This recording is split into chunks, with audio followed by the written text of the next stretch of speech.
Democratic Party demands their Department of State Services Director's redeployment over Gogon riot. Peter Obi condemns killing of Enugu Labour Party senatorial candidate. Plus, Israeli airstrikes hits Gaza after deadly raid rocket fire. Hello and welcome to News Live on Viewer Television. My name is Phillips Levin. The Electoral Act of the 2022 signed by President Muhammadu Buhari in May last year has laid the groundwork for free, fair and credible elections on February 25th and March 11th, 2023.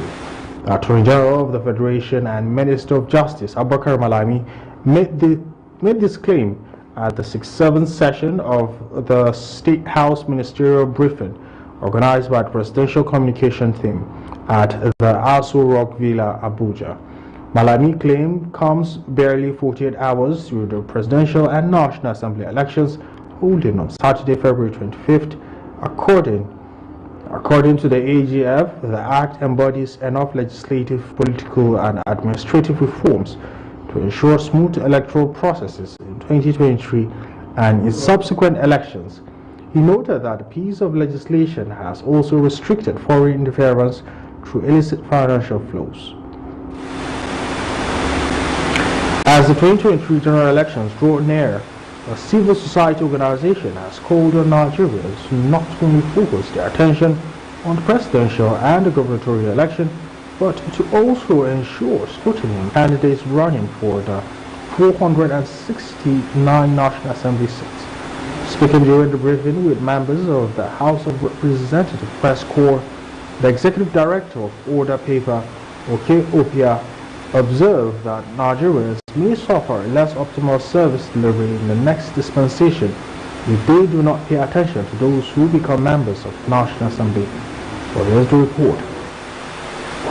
Going by the concept of representative democracy, the legislature is the first and foremost arm of government, and it plays a crucial role in the sustenance of democracy. From 2011, 2015 and 2019 up to now 2023, there has been an increased appetite among the citizenry to participate in the electoral process. But essentially, they are not properly informed about the legislative elections as well as the duties and obligations of lawmakers. This is a major challenge, and the need to only focus their attention on the presidential election or the gubernatorial election, but to elect the would-be lawmakers on the basis of merit or performance in the case of returning lawmakers. The polls and anticipation and expectations are incomplete if we do not call attention to who become members of the National Assembly post-9th Assembly. In other words, we strongly believe that the preponderant attention and focus on the presidency tends to rob us off of the attention we should pay to those who populate this precinct, these hallowed chambers of the House of Representatives and the Senate. While there appears to be increasing awareness among Nigerians and about the National Assembly elections, a lot of eligible voters do not know these candidates, and research shows that about 0.23% of lawmakers have nothing to close to an articulated manifesto. So if you have over 4,000 legislative candidates, and just about 0.23% of them have anything close to a clear understanding of what the legislature does, what legislators do, and are able to articulate something that's okay, citizens can inform citizenry, can interact with, then we actually have a lot of work on our hands to do. Thursday, 23rd February 2023, being the official close of campaigns for the National Assembly election, Nigerians are encouraged to take advantage of the list released by the Independent National Electoral Commission, INEC, to scrutinize the candidates seeking their votes.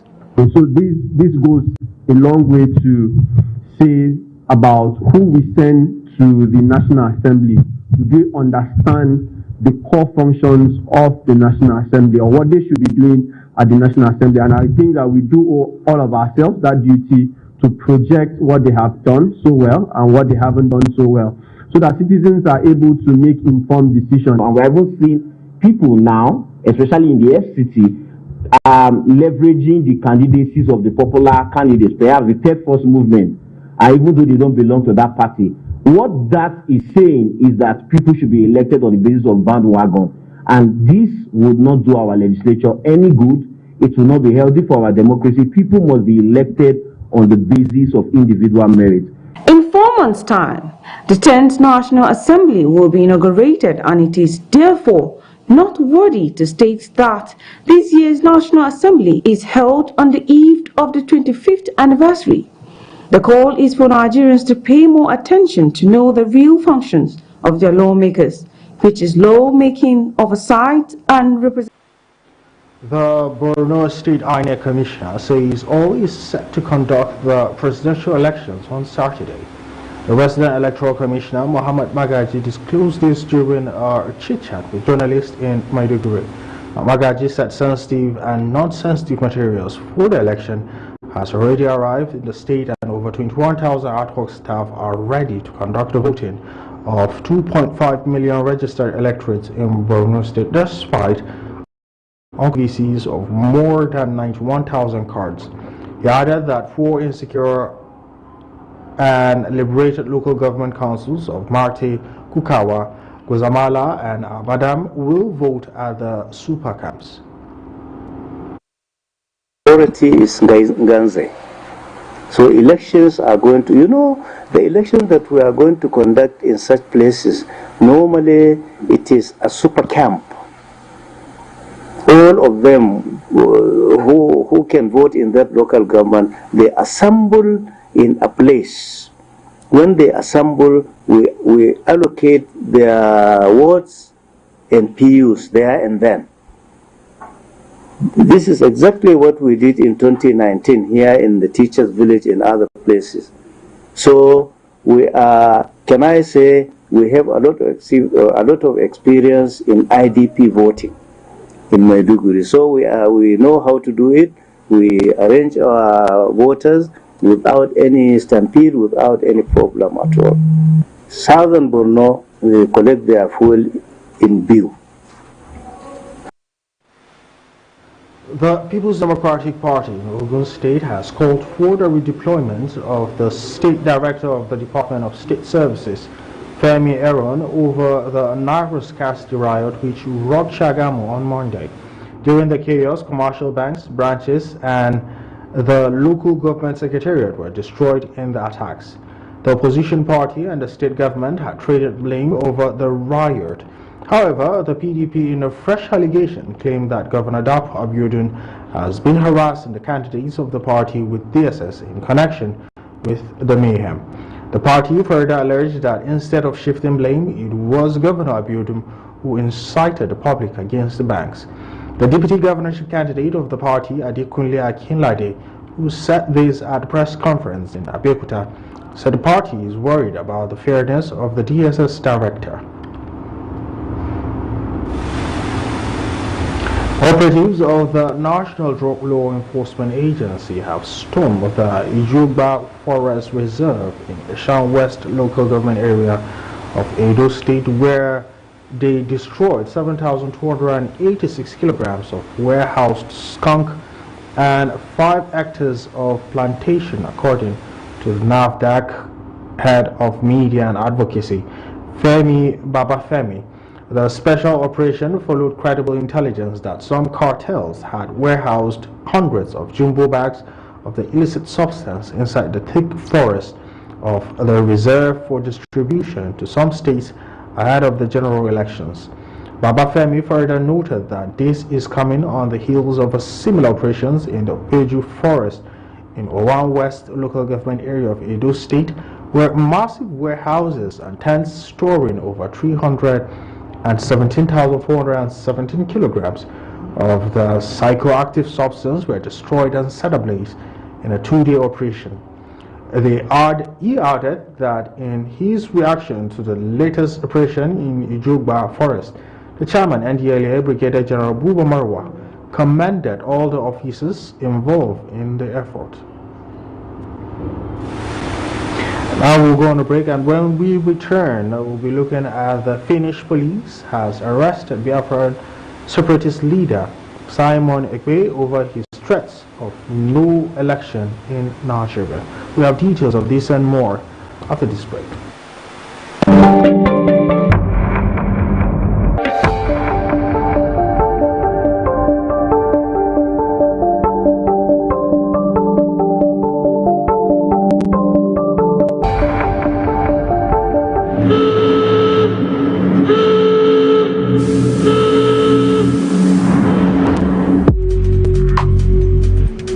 Souls came together.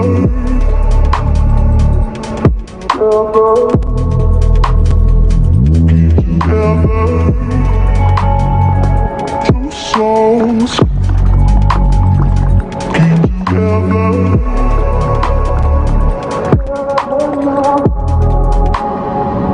Forever now.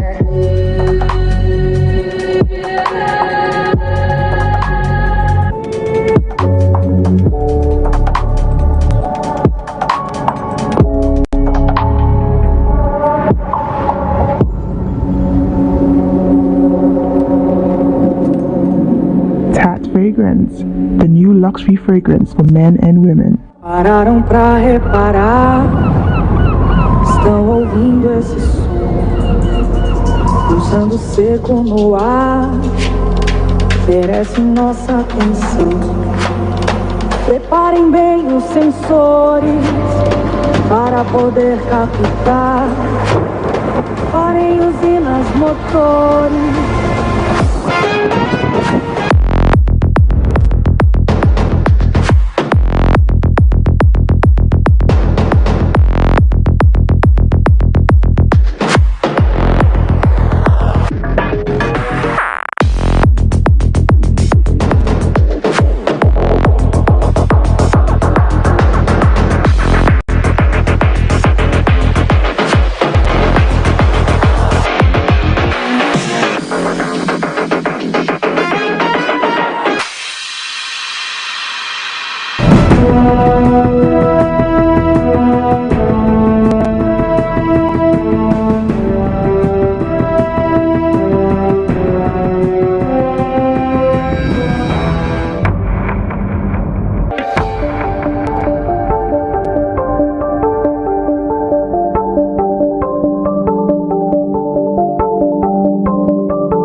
Good to know that you're still with us on News Live. Now, before we move forward, here is let's look at our headlines for today.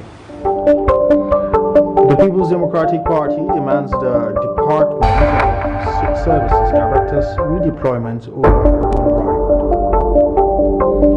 Also, Peter Obi condemns killing of Enugu Labour Party senatorial candidate. Away from Nigeria, we'll be hearing Israeli airstrikes Gaza after deadly raids. Now, moving forward, the Finnish police has arrested Biafran separatist leader Simon Ekpe over his threats of no election. Ekpe was picked up from his apartment in Lahti region of Finland by officers of the Finnish Central Criminal Police on Thursday morning. The separatist leader has threatened that any person in the southeastern part of Nigeria that tries to participate or vote in the 2023 general elections scheduled to hold on Saturday, February 25th, will be ruthlessly dealt with. He has been fingered as being the arrowhead of several killings by unknown gunmen, a dangerous armed militia responsible for the death of several people and even public officials in the southeast.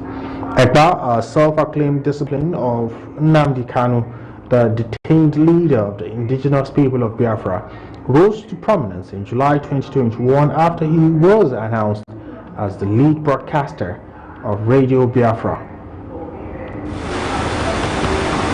The presidential candidate of the Labour Party, Peter Obi, has condemned the killing of party senatorial candidate of Enugu East Senatorial District, Oyibo Chukwu, 3 days before the presidential and National Assembly elections.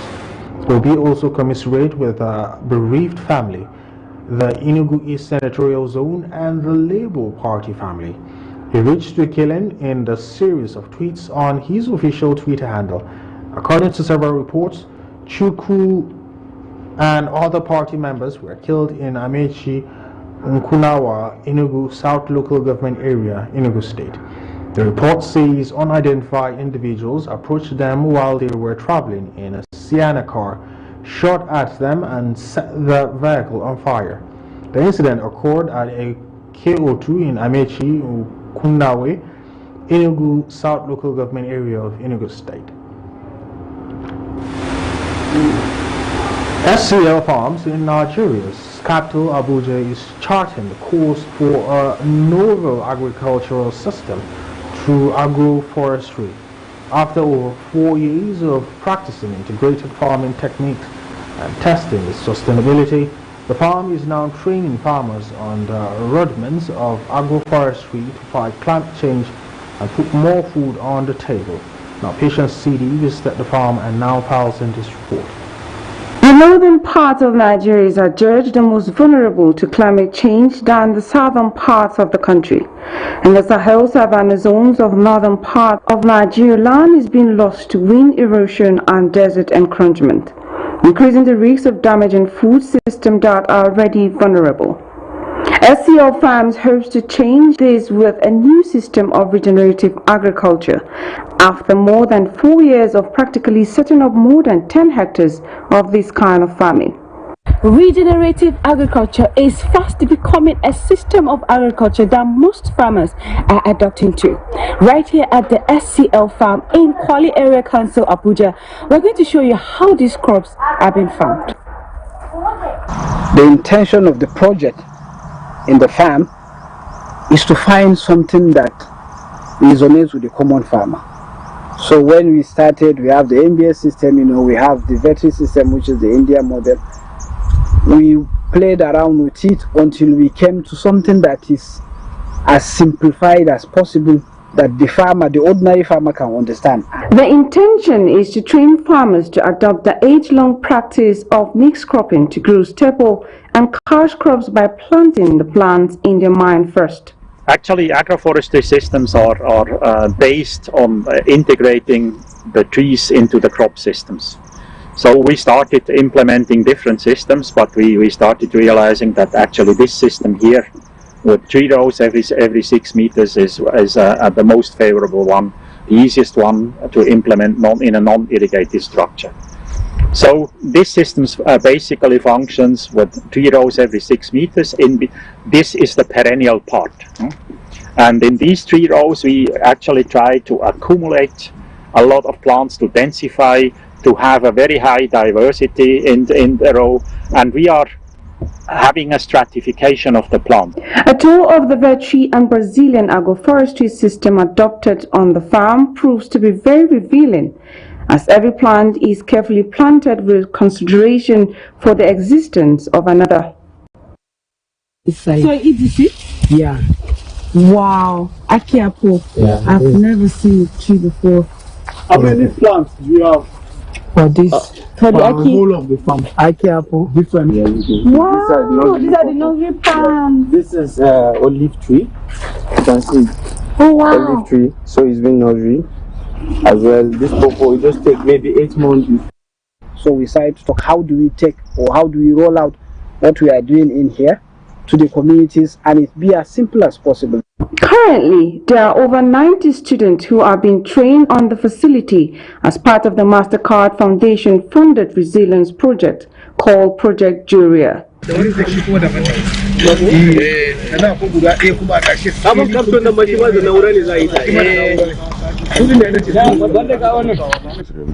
is a community program that we do for the community. We have to teach them the best way to farm, no longer monocropping. Here we have a variety of crops that have been planted here, that which you can harvest continuously. Not like normal cropping system, which when you harvest, you leave the land to life flow. Oh, thank you.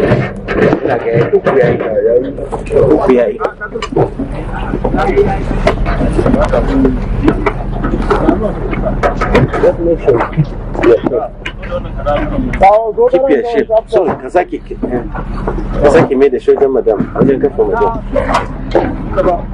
The 5-year project, which takes off this year, aims to impact 72,000 smallholders farmers spread across 360 Nigerian communities in the three states of Adamawa, Kaduna, and Nasarawa State. 75% of the number will be young people, out of which 70% will be young women. With all you have seen, one can easily tell that regenerative agriculture is one system of farming that farmers should adopt. Patient CD, Viewer Television. The Director General of the Industrial Training Fund, Joseph Ari, says the support of the media has been part of the fund's success story. The ITFDG made the statement after media engagement where he was given an award of excellence in leadership and human capital development by the correspondent chapel of the Nigerian Union of Journalists, Plateau State Chapter.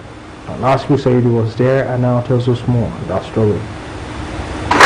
This is a symbolic presentation by the chairman of Correspondence Chapel, NUJ Plateau State, to the ITFDG Excellence in Leadership and Human Capital Development Award for his contribution to human capital development.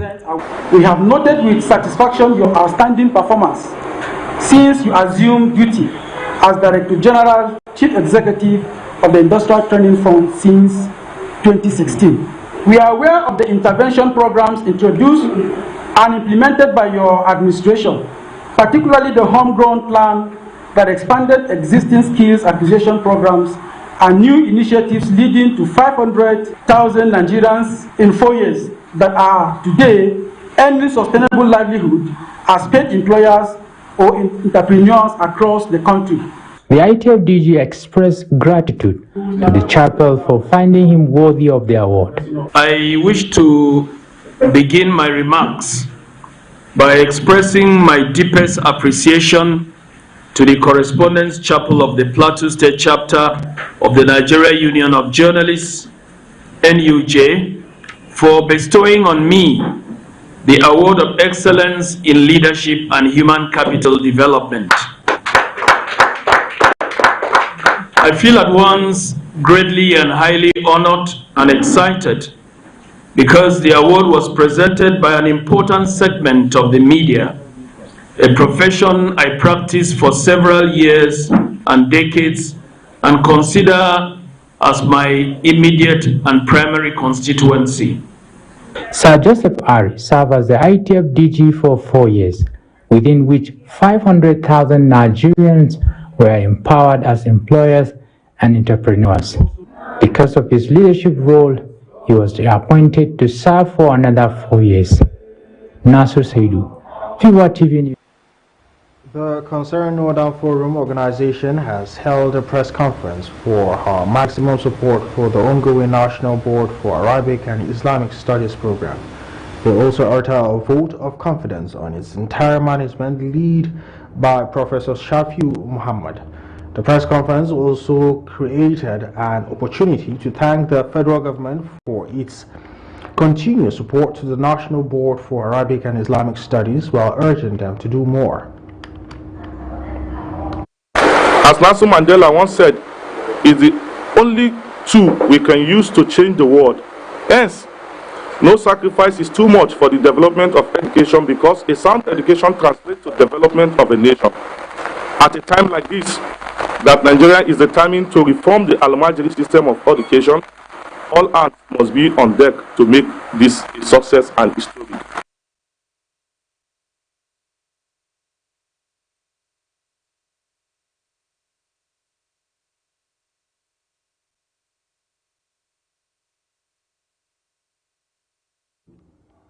Since its inception in 1960, it has served as the national board for over 900 recognized Arabic and Islamic schools and colleges all over the country, with the inclusion of other arts and science. The Almajiri system of education, all hands must be on deck to make this a success and a story.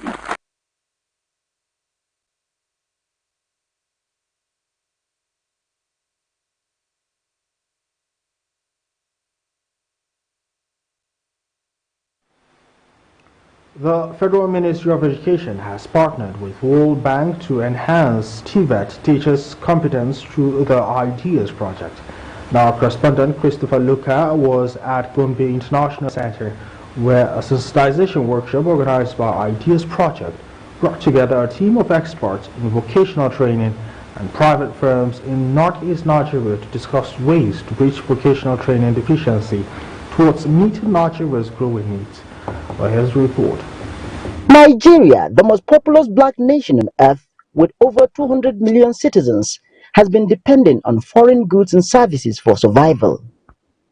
IDEAS project, which is innovation, development and effectiveness in the acquisition of skills, seeks to make vocational training useful in meeting daily needs, creating jobs and boosting the economy. The IDEAS project is a project, one of its kind, that looked at the past and then is looking at the present and also forecasting the future of economic development in Nigeria, looking at the advances and trends of changes of things in technology and technical and vocational education and training globally. Experts say there is acute shortage of thoroughbred vocational teachers in the country, with northeastern Nigeria falling far below the national average. Even in the technical colleges, the technical teachers are just 35% of the teachers in technical colleges, which means we have technical colleges without technical teachers. Notice is the worst statistics. Like I said, notice you have about 18% of teachers that are females compared to 82% male in the Northeast. That's the worst statistics. Nationwide is 35% to 65%. Gombe State says it has since prioritized vocational training to meet real needs. We have an 18 billion naira industrial park, and then some of the key formulations of that industrial park is for having skilled people in citizens of Gombe. So whoever is coming to invest in Gombe must have a certain portion of what is investing into human capital development, and this is where the IDEAS project comes in, because it is a public-private partnership for the technical colleges. These private business owners at the seminar indicate practical skills needed in their informal sector companies. There should be a national exhibition by the technical colleges under the auspices of the MDT, so that we see what the teachers of the technical colleges are producing. We also have people who have the technical skills, but they lack business skills. We have many different departments in this company, because we are the one who fabricate all the machines that process rice. With a partnership between the federal government and World Bank, it is hoped that a policy document will be produced to address gaps in theory and practice of vocational education to help Nigeria make a quantum leap from consumption to production. Christopher Luca, Viewer Television News, Gombe. Well, you're still watching News Live. Up next, we'll be looking at business, international, and of course, entertainment news. Don't go nowhere.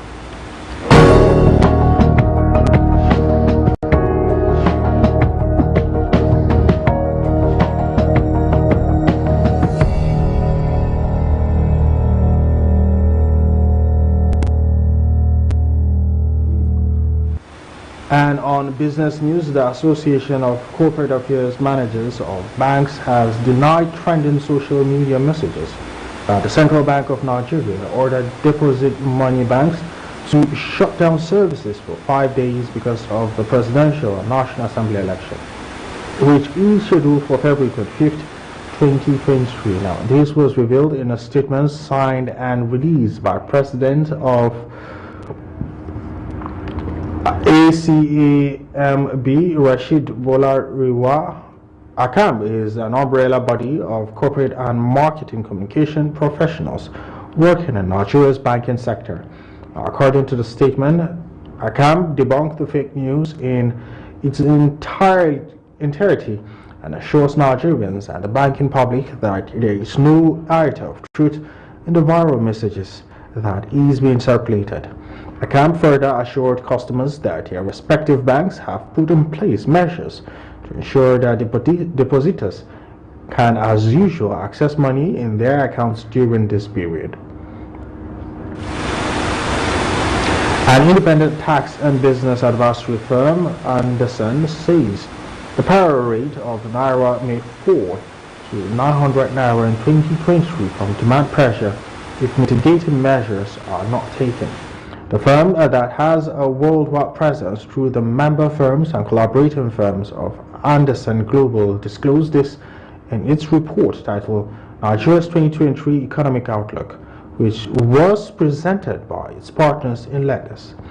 On the 23 budget, it said that the total revenue was estimated to be 10.43 trillion naira and the total expenditure was approximately 21.83 trillion naira, thereby indicating a budget deficit of 11.34 trillion naira, a 39% increase from the last budget deficit of 8.17 trillion naira.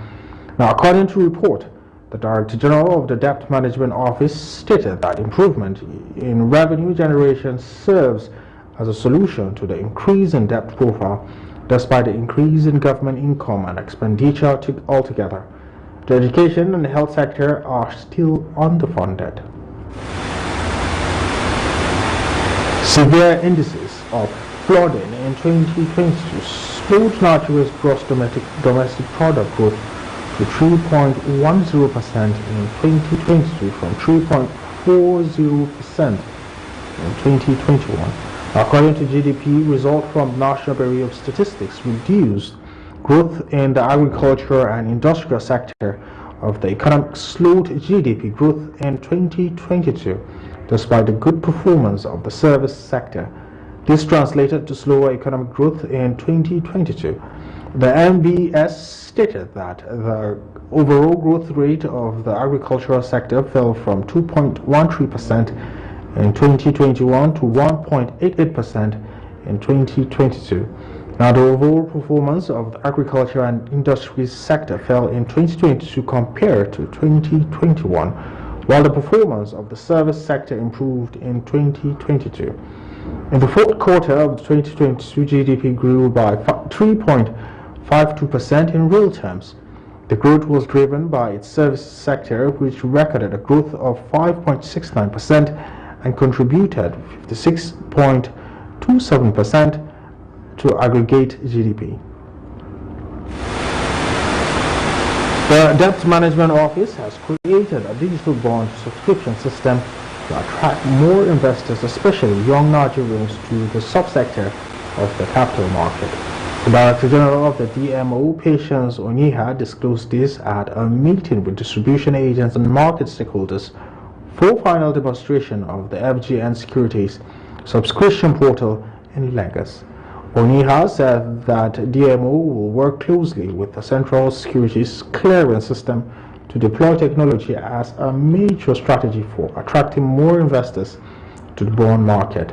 She added that information and communication technology has provided very convenient means of doing businesses, and that as such, the DMO will leverage on the portal to attract more investors to the securities market. Up next, we'll be looking at international news. Don't go nowhere.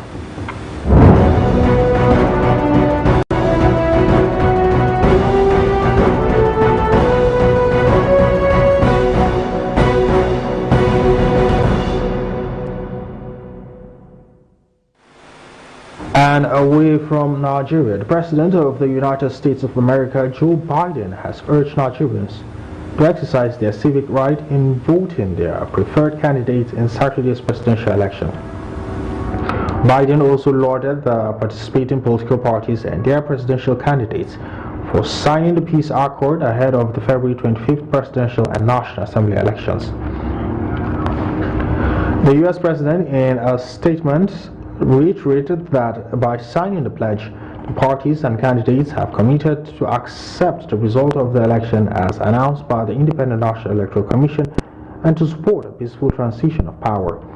Biden's statement, as released by the U.S. Consulate General, partly reads, "Elections are a fundamental part of the functioning democracy, and all Nigerians deserve this chance to choose their future freely and fairly."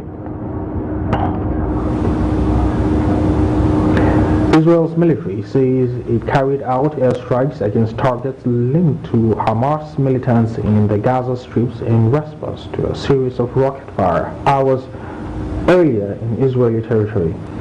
The Israeli Defense Forces said the airstrike focused on a weapons manufacturing site and a military compound. Israeli's air defenses intercepted 5 of the 6 rockets fired from Gaza, with one landing in an open area in southern Israel. The cross-border attacks followed an Israeli raid in the occupied West Bank that killed 11 Palestinians. Israel said it was conducting an operation to detain militants in Nablus and that its forces came under fire, setting off a gun battle.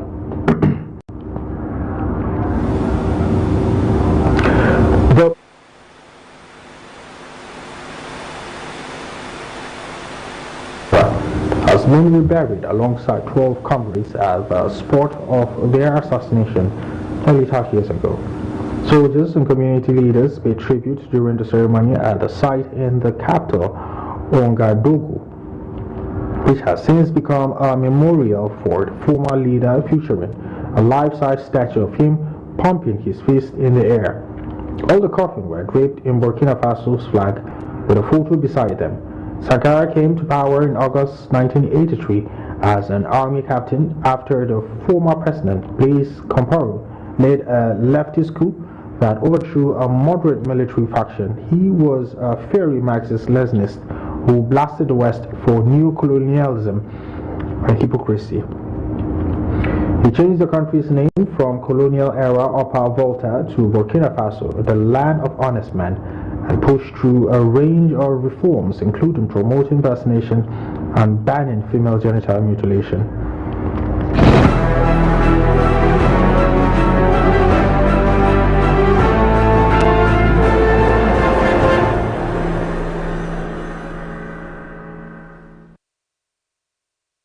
Pararam pra reparar, estão ouvindo esse som, pulsando seco no ar, merece nossa atenção. Preparem bem os sensores para poder captar. Parem usinas, motores.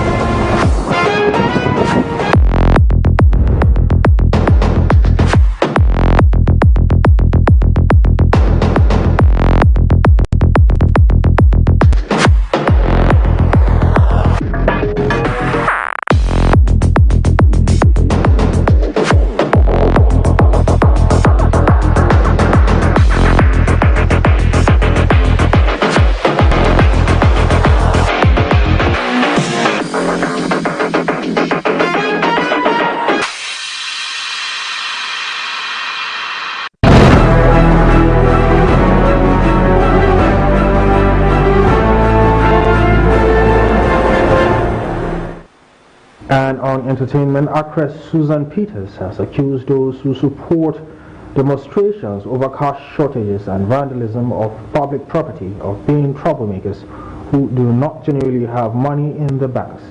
Acknowledging the current situation of the country demanded prompt action, Susan argued the resort to violence and burning of banks as well as other public facilities will be counterproductive.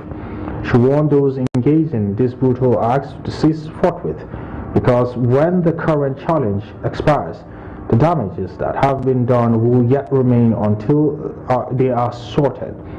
The actress added that people should stop going around to burn banks and other properties. With the presidential election only a few days away, actor Alex Okubo has lamented many have fallen out with their family and friends.